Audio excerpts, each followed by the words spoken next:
Well, hello, fellow traveler. I wanted to drop in with you all for a portal report just to see what's going on for those of us who are walking the weird way and wanting to work our path as we step into the dynamic energy that just got initiated with the Aries new moon.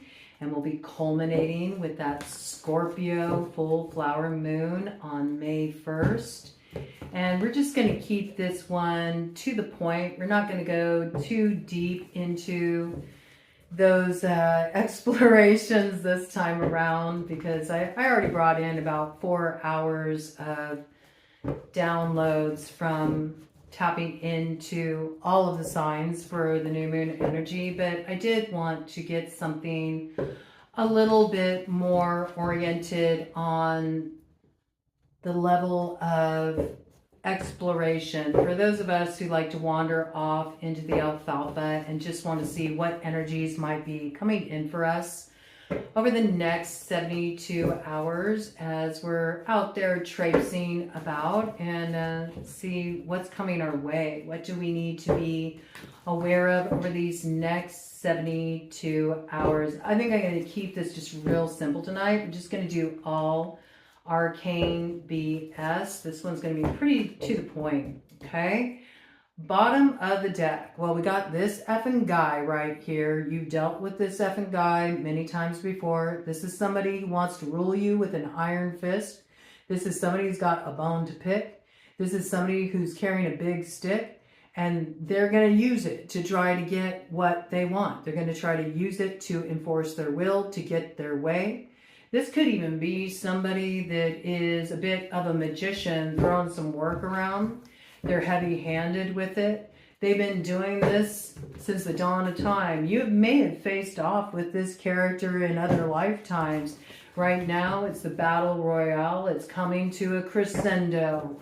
One last face-off. Time to finish him. Okay? This could be like a real old score that needs to be settled between alchemists here.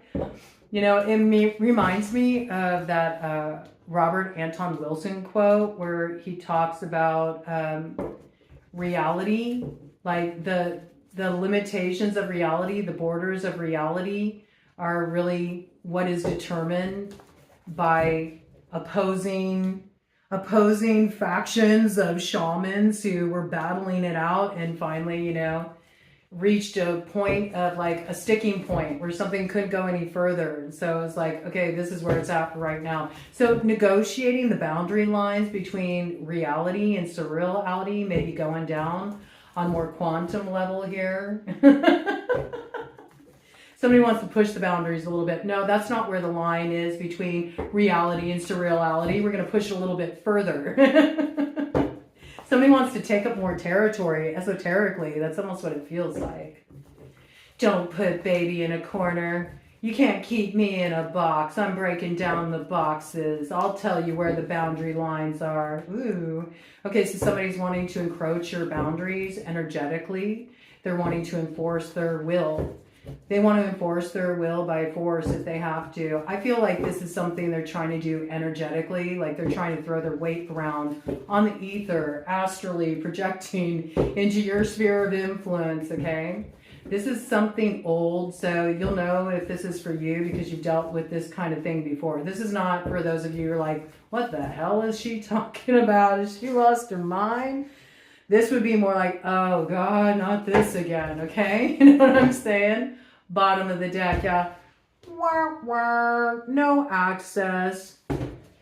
That key does not open this door. I don't care how big your key is. It doesn't open this door. This is secure. This is secure, okay? So yeah, whatever they're trying to use here, whatever method they're using, they may think they have the key that will find entry into your fortress. Not so. No access. Access denied. That's what I feel here. You're like, yep, sorry. I already transformed that. I'm hanging loose here. I'm already surfing the Zavuya. And I'm just enjoying this new flow and it's carrying me where I need to go. I'm chilling out. I've already gotten back to the source And fresh start here. You're hanging loose. I think you're feeling fine. I think you got back to the source too. I feel like the way that you work your magic is very different than how this character works their magic. They may like to work within a really traditional kind of structure. They like more sort of ritualistic magic. They may work within the Egyptian pantheon too, that energy coming through, whereas you're more like, hey man, I work with what I got, I improv, you know. Hey, I got some shades here, I'm going to use those, I'm going to enchant my shades so I see things differently, you know. I'm going to just ride this wave and work with what I got in my environment. Like you may be somebody that just, you know, you just work with what you got, whatever you got, wherever you're at. It doesn't need to be any kind of like special ritual tools or anything like that. Some people may think that you're like a novice or you don't know what you're doing because you don't have all the pomp and circumstance. You're just very off the cuff with the way you work your alchemy, and yet you're out here just surfing interdimensionally and you're just having yourself a time. You're not stressed out.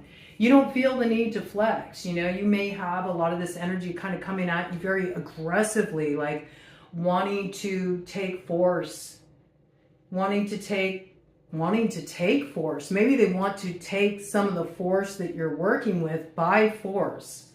It's weird to me though, because I feel like even as they're sending like hostile energy or more kind of, it's coming through really is like penetrating, but penetrating by force, like really wanting to break through a barrier that separates them from having access to something that you're working with here. And you're kind of like, hey, you may even be kind of playful. You may be a bit of an absurdist. You're kind of tongue in cheek. I feel this quality to the way you work your alchemy. You don't go by rules, you know, you're always at the beginning. You're not one of these people who has like a huge ego around what you do. You're not like, I'm the high priestess, I'm the hierophant. You're just like, hey man, I'm just like the rest of you, working with what I got to transform what I have to work with into something I can really vibe with here. And that's what makes you different. You're in a whole different flow. It's not about who's bigger, badder, stronger. You've already gotten back to beginner mind in some way where you're like, this whole thing is kind of ridiculous because I'm me, you're you, and yet we're all made of the same kind of stuff here, and we're all kind of just playing our parts in this giant role play, and at any moment I can take on a new form. I feel like you work a lot with that power of transformation. It's like you're working with some element of surprise here. I think the element of surprise is like you don't have a real big flex. It's not about that. It's not showy. What you hold is something that's just very natural to you. But I think a lot of people look at it, and because it doesn't come in the anticipated form, they underestimate you. And underestimation is your element of surprise, because when there's like this attempt to gain access to your magic or what you're working with here, it's like you can feel it coming in from a mile away. You're so in the flow that you're very much almost not only a conduit, but very consciously a conductor as well. So it's like you really emit your own frequency here, but your own frequency is so laid back and chill that it makes people think you're an easy target. And that's not the case. It just misses you. It just misses you. So you're out there surfing, having a good time, but there's somebody really antagonistic who wants to try to disrupt your flow here, but you feel it. You feel it coming in from a mile away. So even as they're kind of sending all this like, I'm gonna get you energy, or I'm not done with you yet. It's got that kind of impression. You're just like, hey, chill out, dude. We can both share this wave, man. We can ride this out together. We don't need a clash here, right? Yeah. I think that at one point, maybe in the past, this energy was really tapped into you. It may have had a hold on you at one time, but then something transformed within you and you saw it for what it was. I feel like you gained hold of your own creative power, and that in and of itself was your protection. You recognized what you were working with. You recognized that it was more your reaction, your more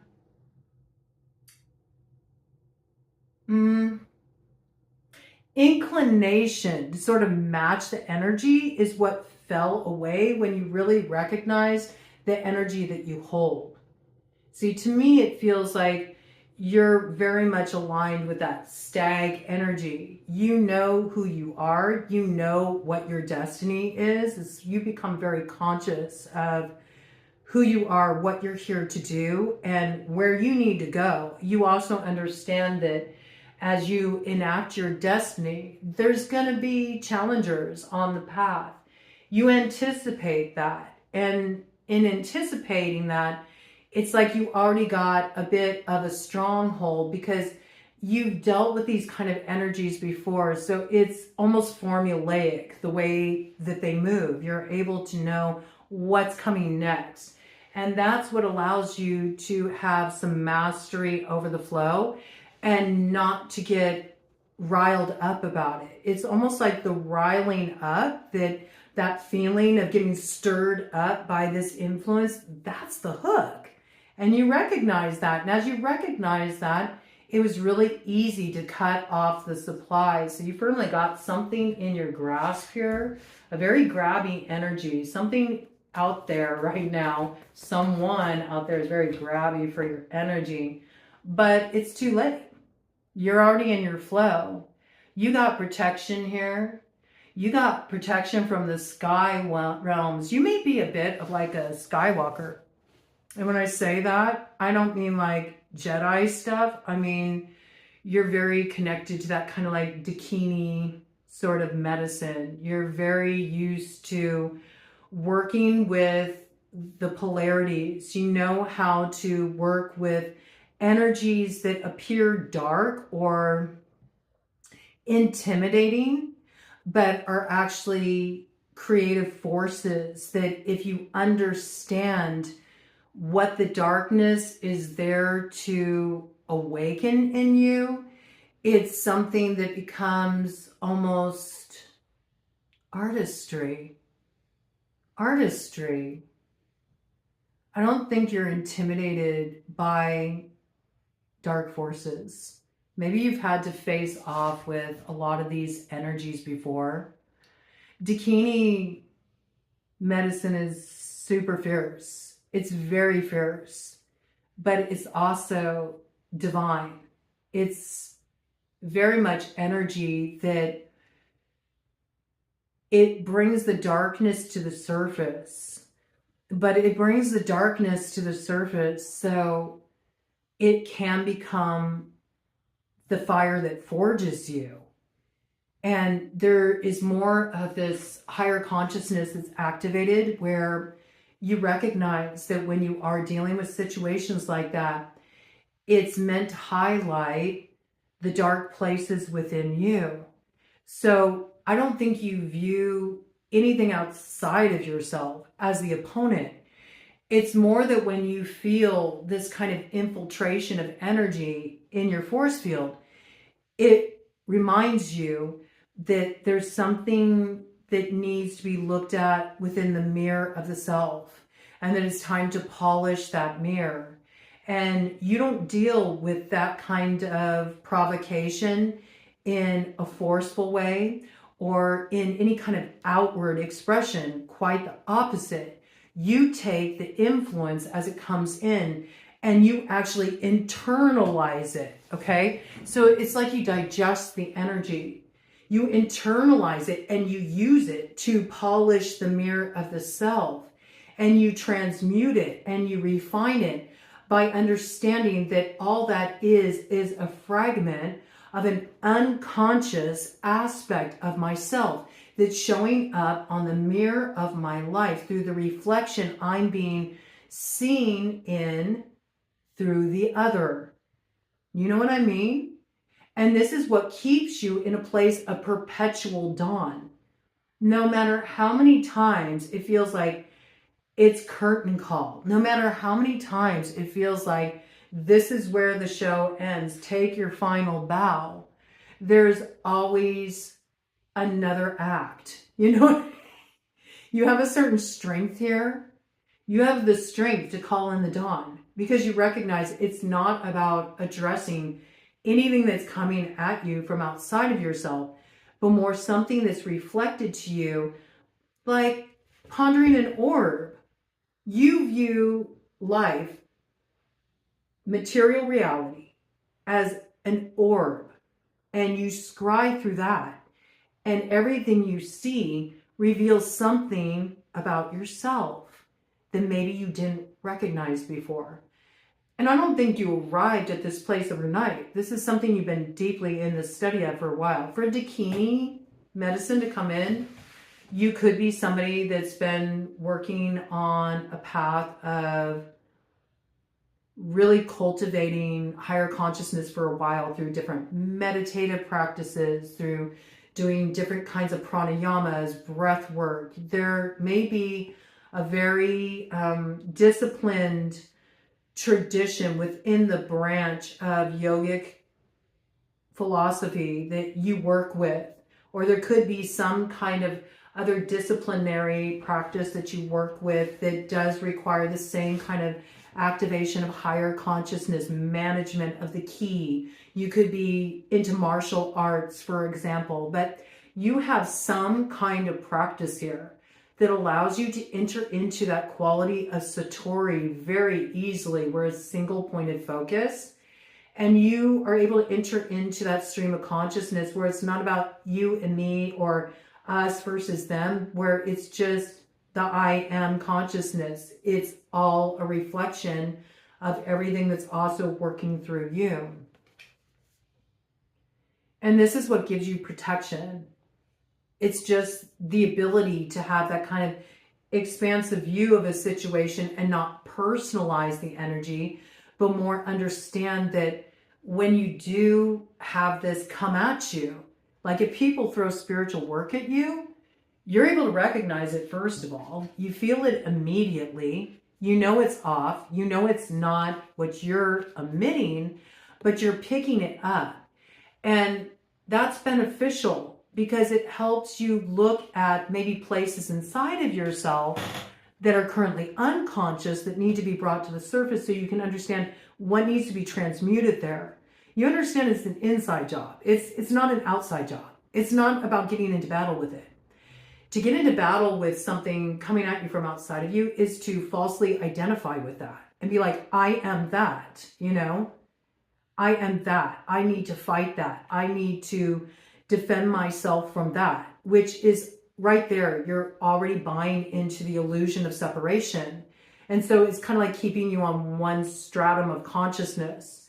When you elevate your consciousness higher and higher and higher, there becomes a dissolution of those boundary lines. That's what it means to have that I am perspective. That's what it means to come into that unified state. So I'm not saying you're already in that place, because obviously if you're here in material reality, you have an ego that helps you function.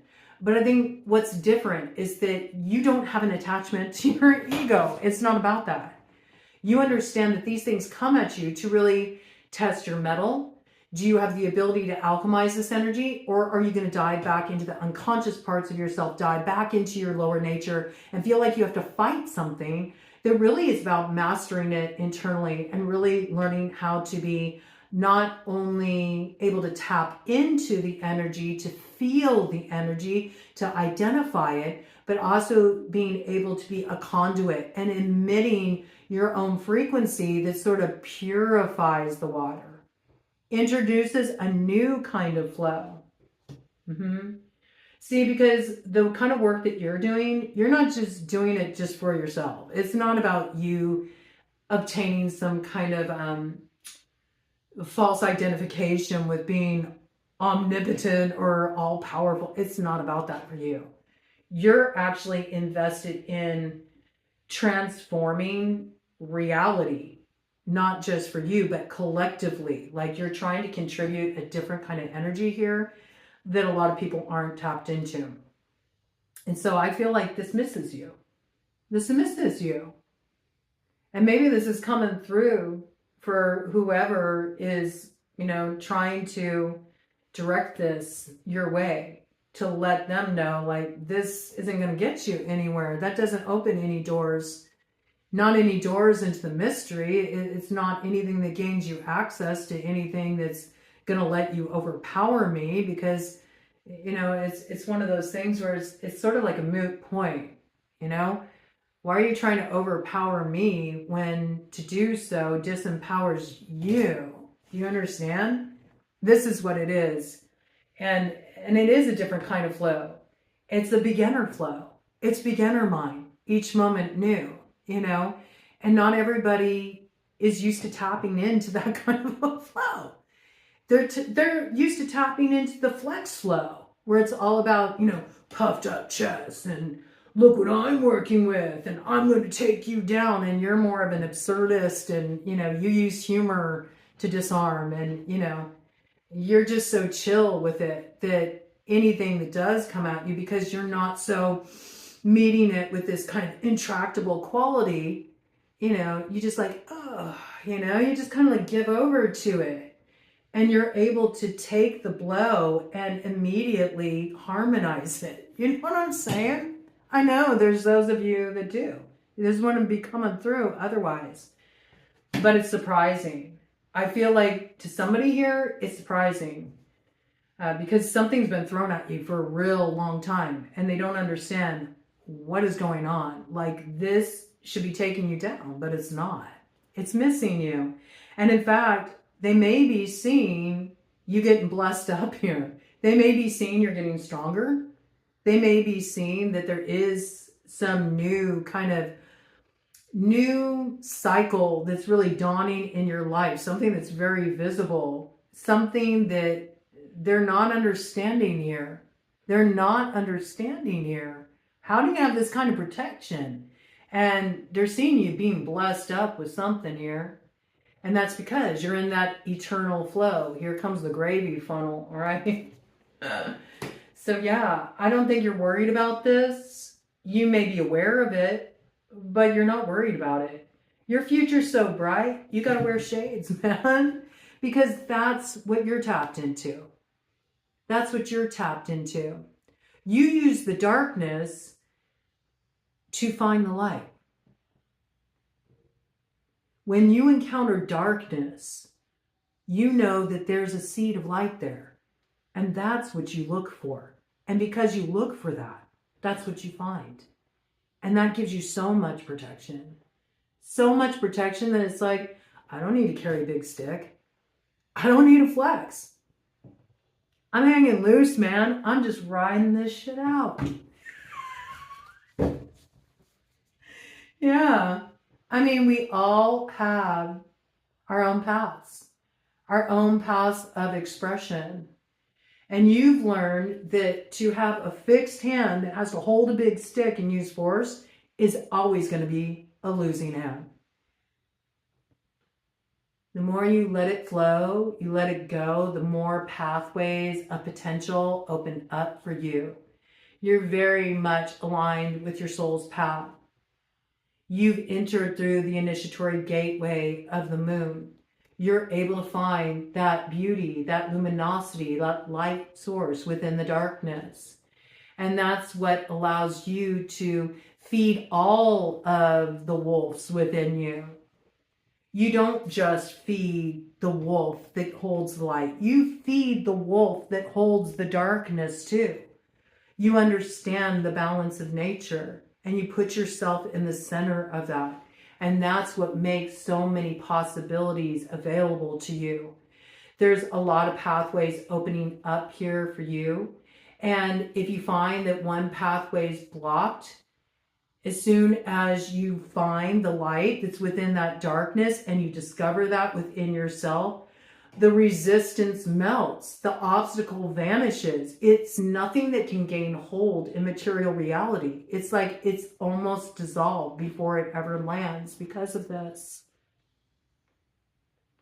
But there's a lot of others here who are hungry like the wolf, and they're trying to understand how do they gain access to what's captured your attention here. They know that there's something that you're focusing on here that is like your soul's calling, and they want to find their way to that path. But what's ironic is they can't find entry to that path through you. They have to find it within themselves, and it begins by letting go of that big stick. As soon as they let go, then they'll discover too these different pathways opening up within them that aligns them with their own soul's directive. And enters them into the mysteries. It's what opens them up to that initiatory process. You can't force your way into an initiation. It doesn't work like that. And you're also not standing here like a gatekeeper. You're not like, well, you don't get to go through initiation because only I have access to these mysteries. This is just for me. No, it's for everybody. It's for everybody. It's you who has to let go of your ideas to be able to recognize that you don't know everything. And as soon as you recognize you don't know everything, that's what allows you to actually peer into the mystery. And as you peer into the mystery, the more that you experience these things that normally, maybe in the past, would have been very unsettling for you or very aggravating for you, you just recognize it for what it is. It's an opportunity to refine myself. It's an opportunity for me to see myself more accurately. And there is something to be gained here. There's something I can use as a tempering fire to go through a transformation. And the more I do that, the more I flow. The more I flow, the more I conduct. The more I chill, the more stuff pours into me. The more I find I'm at the center of it all. I emit the frequency. I don't respond to the outside provocation. I am not affected by what's happening on the periphery. I put myself in the center and it spirals out from me. Yeah. But it's like somebody's like, oh, you're just a noob. You're a novice. You know, you don't look the part. It's like, you don't look the part. You don't use the lingo. You know? You don't follow a traditionalist way. You're really like borderless in the way you work your alchemy. And there really is something about on the fly improv. You work with what you got, you know? And you always use yourself as a point of reflection. And it's because there's something about your practice. That's why I think you got some kind of discipline. It's either a meditative practice or maybe you're engaged in some kind of training, you know, that really requires you to have meditative focus. I mean, you could be an athlete. You could be a surfer, you know? You could be a surfer. And it requires you to have like a different kind of philosophy, meditative focus in your life that puts you in elemental synergy. And that's what's different. And when you had to have that kind of discipline where you're very harmonized, so like martial arts or a yogic practice, anything like this, it's just a whole different ballgame, because it's not about you sort of stepping into this like grandiose egoic stance. It's not about that. It's more about how can I go back to the beginning over and over again? How can I recognize that I'm always a beginner? How can I recognize that I don't know? There's so much I don't know. I may have gained insight. I may have gained wisdom, but what I really know is like just like a little speck of sand on the shore of eternity. And it's that quality within you, and also your ability to recognize that everybody else also holds a piece of that too. that allows you to stay in this place where that misses you. That misses you. You know? There really is something to be said for that practice, that kind of discipline that always takes you back to beginner's mind. It's really true. It's what makes you like the comeback kid, you know? No matter what you go through, no matter how dark it gets, no matter how rough the passage, you bounce back. The sun always rises. There's always a new beginning. Eternally, something pours back into you. You receive, you're blessed, you're protected. That's the way it is. You're covered. You're covered. And specifically because you understand, I am but a speck of sand on the shore of eternity. Ebbs and flows. It's all part of it. And you don't get attached to it. You understand the nature of impermanence. And that is a real equalizing point here. Absolutely. Absolutely. Yeah.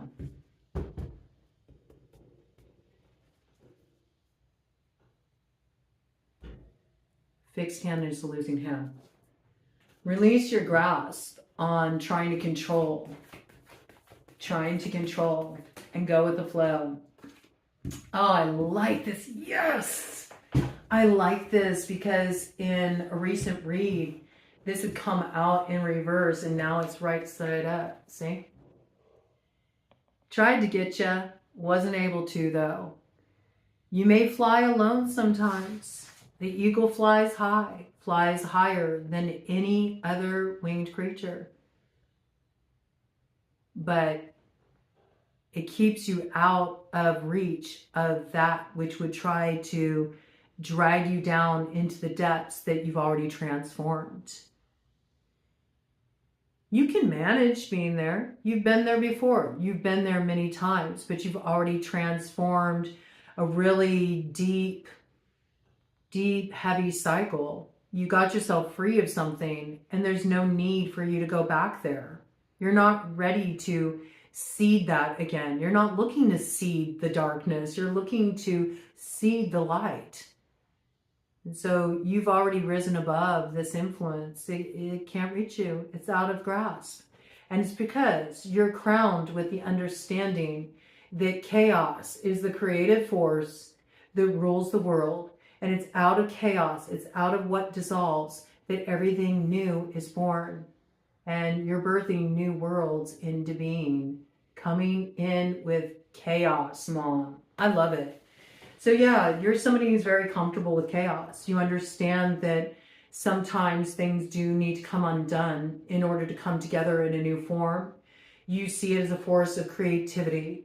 And the more you can be in a state of beginner's mind, the more you can work with chaos in that way. You don't get swept up in the centrifugal force. You just rest in the eye of the storm and you go, wow, like look at all of this is kind of whirling around me. And you use that to sort of build up this pillar of light within that turbulent center. You are the calm within that turbulent force that's kind of whirling around you. You see that turbulent force as more something that is yet to come into form. So the more you can stay in that calm, centered space of meditative focus, the more you can harness what's turbulent and transmute it into something that can spiral something new into creation. And that looks like exactly what you're doing here. So good energy, man.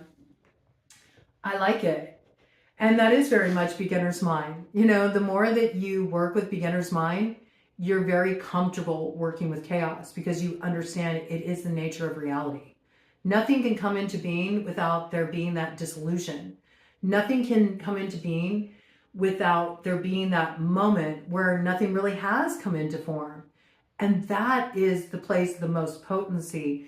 When you can be in that place where everything does feel like it's stirred up and it's kind of, you're not quite sure what it is yet, and you stay out of a place of fear, or you stay out of a place of judgment, or you stop trying to label it and you just stay in your own center and instead really harmonize with the energy. And that's when you can merge it with the will that is your creative force, your piece that you hold, and you can funnel it into a thing of beauty, a thing of beauty. Yeah, I like this, okay? Let me do a cut of the deck to cap it off. I think we're going to call that good for this portal report, but I did want to bring in something for those of you who like to wander off into the alfalfa with me. Yeah, somebody here is just really stuck in their ways with robot riding a gorilla. They're used to kind of putting on this big flex. They go about something in a very kind of methodical, mechanical way. But what's interesting here is when you look at the gorilla, gorillas are actually really gentle. They are. They're very gentle, you know? They're gentle. They look really formidable, but they're gentle. And so there may be something about that with this character you're dealing with. There may be some vulnerability that they're bumping up against in relation to you. And they don't want to look at that vulnerability because that's really activating for them. It may sort of shatter their own kind of identification with who they are. And that can feel chaotic to them, disruptive, maybe even threatening.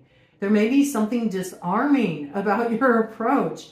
And it's almost like that state of vulnerability or moving into more of the softness or gentleness, that makes them feel like they have to flex more because that feels more intimidating. So they keep going about something in a very mechanical, repetitive, almost like disconnected way. You know, when we look at like this robot energy, it's just really cutting themselves off from what they're feeling, where if they leaned into that a little bit more, they would find that they actually tap into a way deeper reservoir of power and potency there that's waiting to be discovered by them. But it doesn't come through this force. It comes through the gentleness.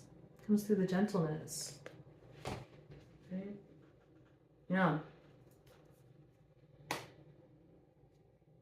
Oh, wait a minute. Huh. Suddenly, I don't know if I want to use my fire in that way. I don't know if I want to flex like that. It's coming in as the former child star. There used to be a time this really worked for this particular wizard. Got them what they wanted, at least what they thought they wanted on a superficial level. And somebody was ready to burn a bridge, but they're kind of holding up here for a moment. They might be starting to question something here. Okay?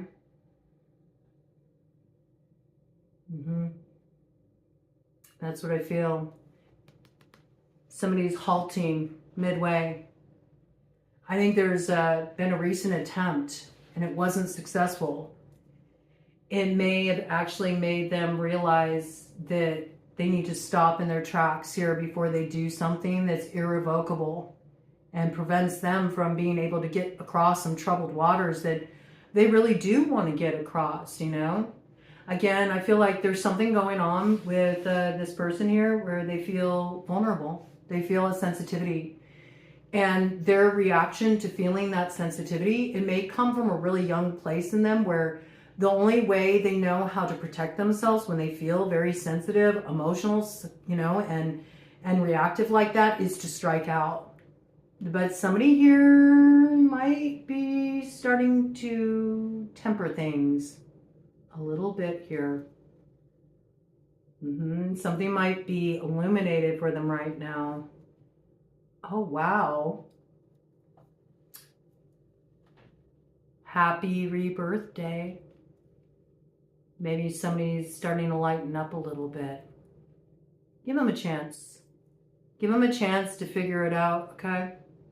I think there's a transformation underway with somebody that you've been in a really, I would say embattled, but I don't think you've been fighting. It's sort of like this person's been fighting shadows, you know? They've been shadow boxing here. They've been facing off with something illusory. I think the more that you hold the line though, you know, because you got to understand this. It works both ways. It's a two-way mirror. So if you continue to hold this energy, you're also reflecting something to them. And I think that's what's helping here. Somebody may realize that it's time to change. We've got 5 candles on this cake here. 5. It's on one level, a number that can be seen as instability. On another level, it can be seen as something that's fixed. Okay? And there's a little bit of a clue in that too. What's fixed does become unstable. You have to be able to have fluidity because the nature of life is perpetual change. Everything's transitory. Nothing gets fixed, set in stone. Even stones get worn away, eroded eventually by the water, by the winds. It may take time. It may be a more gentle kind of influence, but it still has power to smooth something, to wear something down, and to carve out a marvel out of sheer mass like the Grand Canyon. You know what I'm saying? Somebody's seen something a little bit differently here. I don't know. I feel like somebody here is about to have their very first moment of Satori, an awakening moment. Something that when they see it, they burst out in spontaneous laughter. And that is the moment when they finally enter a new cycle and they retrieve a little bit of magic, or rather rediscover magic that they had long ago in the past. And with that, there's this beautiful letting go, you know? It lightens them up. It releases the burden. And it might just be new life left for this particular wizard yet. I like it. It's good. Godspeed.